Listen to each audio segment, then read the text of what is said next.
Bonjour et bienvenue dans Focus Entreprise. Cette semaine, nous allons parler de gouvernance et de stratégie.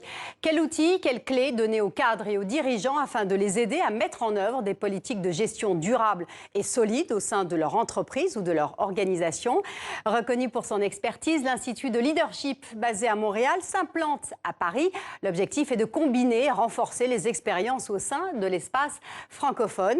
Pour délivrer ces certificats, l'Institut peut compter sur des intervenants de renommée internationale. Sébastien Leblanc, de passage à Paris, nous en dit plus. Ça fait 5 ans qu'on a lancé l'Institut de leadership à Montréal. Et essentiellement, en fait, c'est un programme de certificat en leadership qu'on offre, qui est une durée de 6 journées. Et en l'espace de 5 ans, c'est devenu la formation pour les cadres et dirigeants la plus populaire au Québec, avec plus de 1000 diplômés.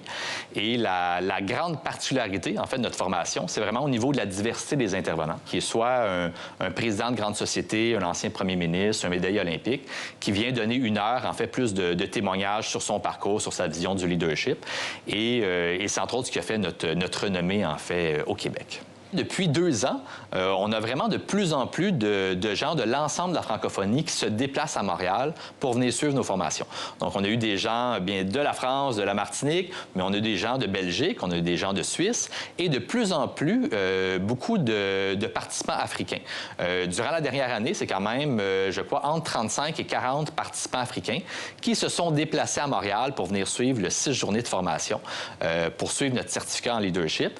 Et notre but, bien sûr, en offrant notre formation à Paris au mois de novembre prochain, c'est peut-être également de faciliter, en fait, l'accès à plusieurs pays de la francophonie pour lesquels ça va être beaucoup plus facile de se déplacer en France qu'à Montréal avec tout ce que ça comprend en termes de décalage horaire et de durée de vol. Notre vision, c'est vraiment d'amener des visions différentes, en fait.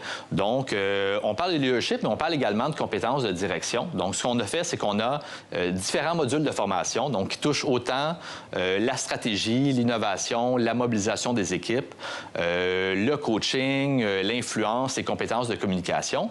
Et notre objectif, c'est on se dit, si la personne est meilleure pour établir sa stratégie, est meilleure pour mobiliser ses équipes, est meilleure pour communiquer également ses différentes idées, bien, à la fin, cette personne-là va devenir, du moins, un meilleur leader dans son organisation. Donc, on tente vraiment d'aller donner différentes compétences qui vont donner une meilleure performance à la personne. Aujourd'hui, on voit qu'il y a un mode consensuel qui est important. Il faut réussir à discuter avec les gens. On ne peut pas seulement avoir une vision et l'imposer aux gens. Donc, il faut réussir à faire en sorte que les gens adhèrent, mais pour qu'ils puissent adhérer, bien, il faut vraiment collaborer avec eux. Il faut réussir à les impliquer, finalement, dans le système de décision.